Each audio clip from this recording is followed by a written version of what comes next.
All right, here we are on the Frazer Smith Show. We are presented by the Accident Attorneys at SweetJames.com. If you've been hurt in an accident, call 1-800-9-MILLION. Mel, did you know that you could do that? Pretty much before every break.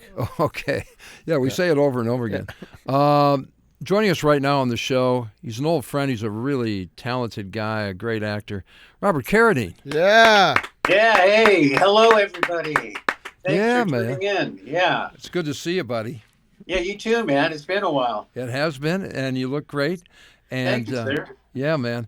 Going back to the beginning, I mean, you grew up in a famous acting family. Your dad was a famous actor, and your brothers. Was that a lot of pressure coming up that you had to keep up with all those guys?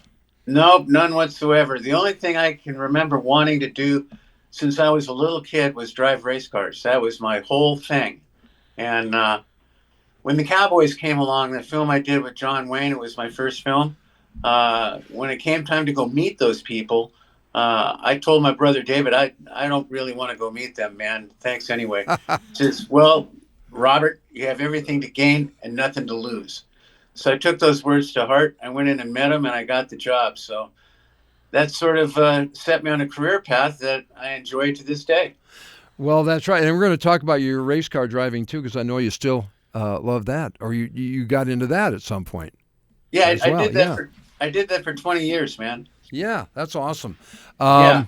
Now, when you met John Wayne, do you have memories of working with him and Bruce Dern? And Well, not so much Bruce Dern, but I do have memories of working with John Wayne. The first memory that comes to mind is I'd been on location about 3 days, 4 days, something like that. And we're shooting the first scene that the Cowboys are all in with the Duke.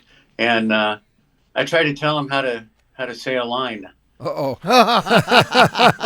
You are a brave guy. Yeah. That didn't go over real well, but when you watch the movie, he did change the line. So. Oh, okay. Yeah. All right. Well, then it worked. Yeah. That was a classic, of course. Man. And, you went out, you've done so many things. Your resume is unbelievable. Yeah, it's pretty deep, isn't it? Yeah. I was blown away. I was looking at it and all kinds of different stuff, too. Yeah. I keep looking. Man. What can I tell you? Well, why not? Before you go away from the Cowboys, I got to ask you, as a kid, were you like petrified of Bruce Dern? Not really, because we were on a sound stage, and Bruce was the kind of guy who kept to himself in between takes, so he didn't really subject us to him. That's probably I'm sure that's a good thing. TV, Bonanza. You were on Bonanza. Yeah, can you believe that, man? I was on Bonanza. That's pretty awesome. It really That's is. American folklore. What did you play in Bonanza? I played the school bully, and I think I challenged Mitch Vogel to a fight. All right. That's what I remember. And you were in Kung Fu too with your brother. Yeah, I played a mute, and the crew, bunch of comedians. Every time I got to set, they go, "You know your lines?" That was your brother's idea. Yeah, it's the one time you don't have to worry about that. I'll work with him, but you can't give him any lines. What about the Nerds? How did you get started? How did you get that part, and how did that come about? Well, the Nerds, when I first heard about the project, I just turned it down flat. Not that it was offered, but I had no interest in proceeding because I wasn't going to be in a movie called Revenge of the Nerds. It was like the opposite of what I was, and I just had no interest. But my agent convinced me to go take a meeting with the director, Jeff Canoe. So I went over to 20th Century Fox on my motorcycle, and I met with him. We didn't really get along, or at least I didn't get along with him per se. And I thought, okay, well, that's that. I got that out of the way. And then another couple of weeks goes by, and my agent calls me back. And he says, listen, Robert, this is a studio picture. You're going to go in. You're going to audition, okay? So anyway, I thought, okay, I got a regular boy's haircut, and I got the glasses that I actually wore in the movie. And then I went in there, and they came out to get me to go in for the meeting, and they looked right at me and looked the other way and went back in. They did this several times. And I'm thinking, what the fuck is going on? And that's when they realized it was me. And the rest is history. That's hilarious. Isn't that true? Sometimes the project you think the least is going to be the least thing that you want turns out to be one of the biggest things?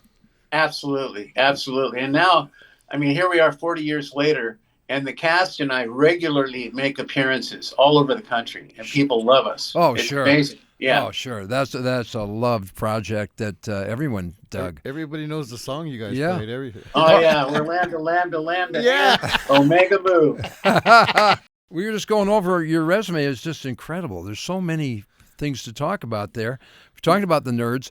I saw that you did. I was reading that you did some research by rushing a fraternity. Is that what they call it in Arizona, University of Arizona?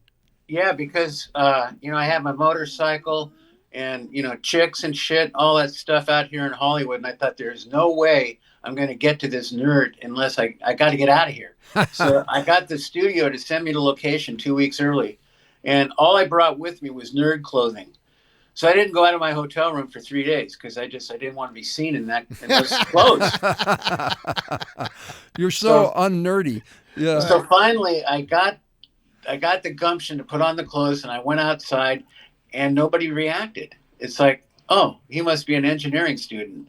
I mean, it was like, wow. You blended right in. I blended right in. So then I thought, okay, the thing to do, it's Rush Week. I'm going to go rush a fraternity with Anthony Edwards. So we went to rush fraternities, and most of the fraternities knew that we were coming to campus. But we found this one fraternity where the guy that says you can come in or not said, oh, we know about you guys, but hey, I don't think Biff knows. Biff was the head of the fraternity. So we go in to see Biff. And he's got, the pith helmet on with a couple of beers and the tubes coming down to his mouth. And I mean, he's just bopping along.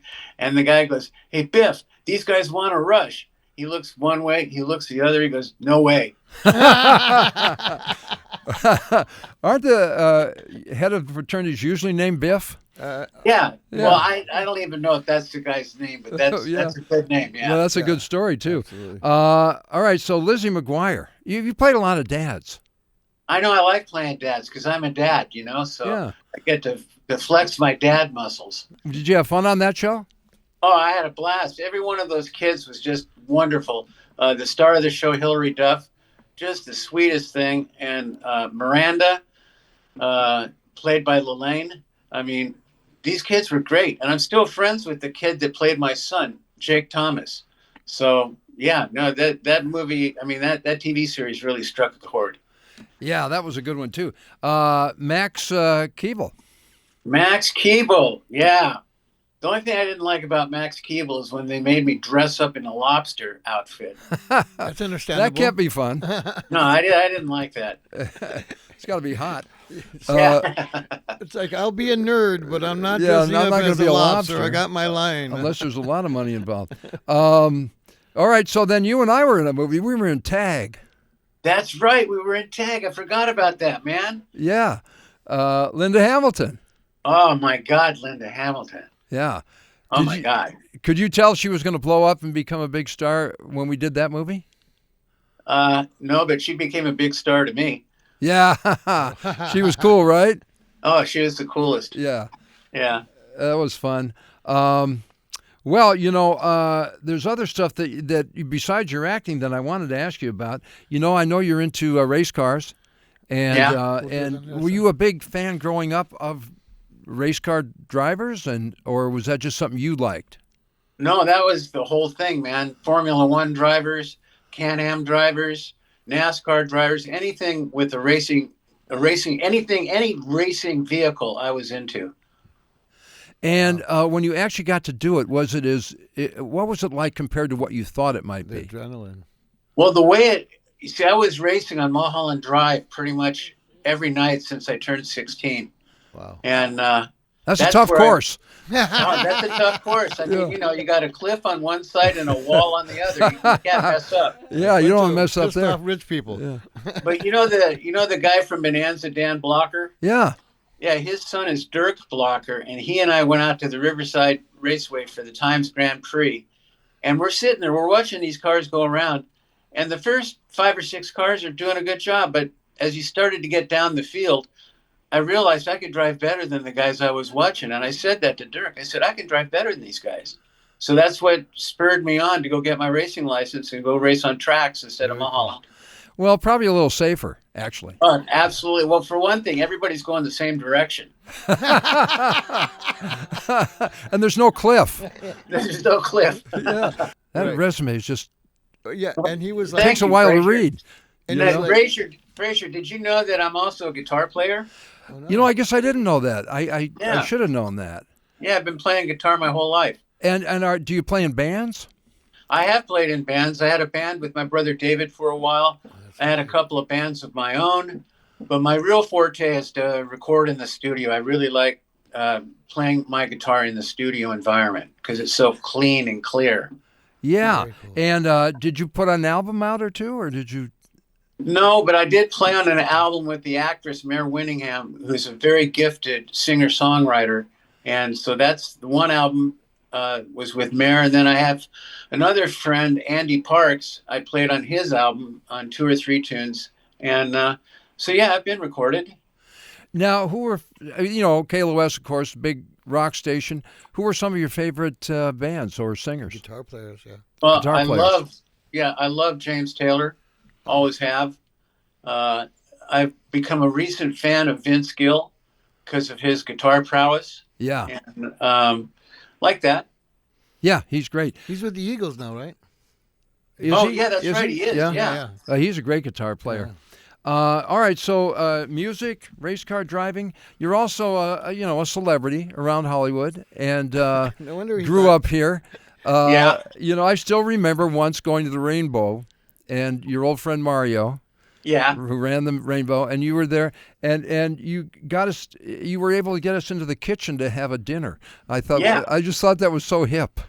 Oh man, because that's where me and my brother Mike used to eat all the time. Was in the kitchen. Yeah. And the way they would cook the steak is they would just throw it on the they just throw it on the burner. They didn't even have a pan. It's sort of like barbecued steak right on the spot. I was just impressed that you got that kind of celebrity treatment. That was pretty awesome, man. Yeah. Well, also, Mario would let us park our motorcycles in the driveway to the place, and nobody got to park there. That's true. No, you were VIP for sure. He was. What about speaking of motorcycles? You're having one built? Oh, yeah.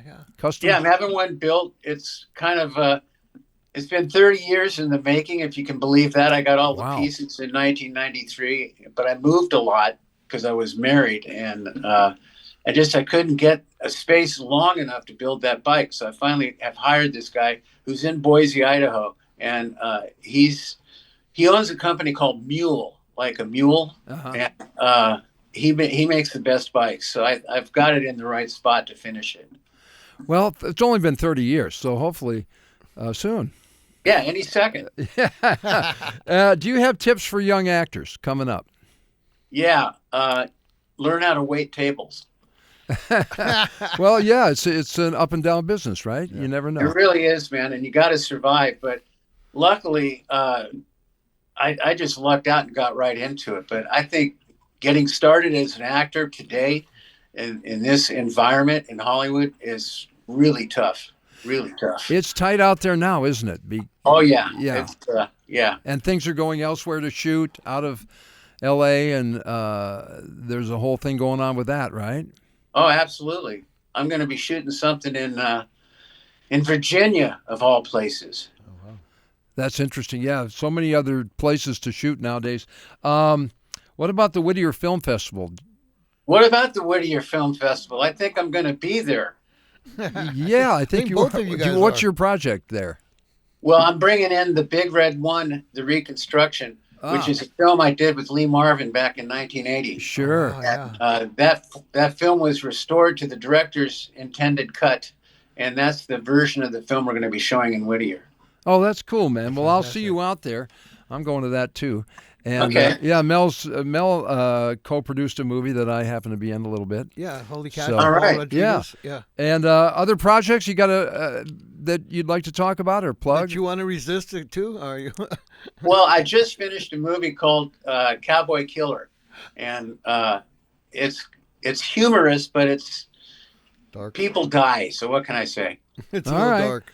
From the it's bookends from the Cowboys to Cowboy Killer. Well, this guy, everything he went in, he's like, no, I don't want to do it. I'm too cool to play a nerd. Well, he I was too cool to play a nerd. I mean, look at him. All right. Anybody who has a Harley does not. Come on, he's Robert Carradine. Hey, it's great to see you, buddy. Oh man, and Frazer, so good to see you, man. Thank you for having me on your show. I really appreciate it. It's my pleasure. I always think you're a cool guy. And best Thanks, of luck man. on all your Thanks, stuff. Bobby. Okay? Thank you, man. Coming back at you, man. All right, Bobby. Thanks, buddy. All right. That's Yeah, Robert bye. Carradine, very talented actor and a great guy. And this is the Frazer Smith Show. We are presented by the Accent Attorney, SweetJames.com. So how many times do I have to tell I you don't know, guys but you this? did it with such conviction. I did, didn't I? Yeah. That's acting. Call 1-800-9-million.